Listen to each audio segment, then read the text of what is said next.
একদিকে গাজায় চলছে গণহত্যা, আর একদিকে গলফ কোর্সে এভাবেই রাউন্ড শেষ করার উদযাপনে মেতেছেন মার্কিন প্রেসিডেন্ট ডোনাল্ড ট্রাম্প।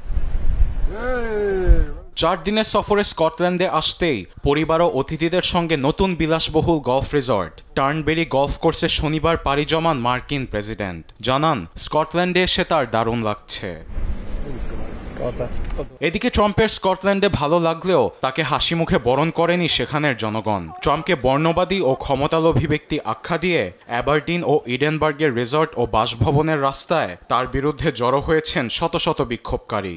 হাতে পতাকা ও প্ল্যাকার্ড নিয়ে প্রতিবাদী কণ্ঠে ট্রাম্পকে স্কটল্যান্ড ত্যাগ করতে বলছে তারা। আবার প্রেসিডেন্টকে ব্যঙ্গ করে তৈরি সাইনবোর্ড এনেছেন অনেকেই। জানান, স্কটল্যান্ড অনেক আগের থেকেই মহান। ট্রাম্প একজন গুন্ডা, বর্ণবাদী এবং ক্ষমতালোভী ব্যক্তি। বিশ্বের সাহায্য করার ক্ষমতা থাকা সত্ত্বেও নিজেরটা সে 16 আনাই বোঝে। ট্রাম্পের এখানে থাকার কোনো অধিকার নেই। তিনি একজন দোষী সাব্যস্ত অপরাধী।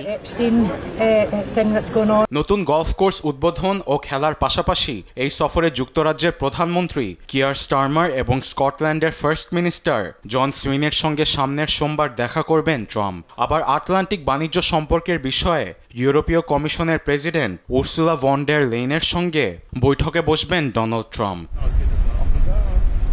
আরবিদ Afsar, news desk, Desh TV.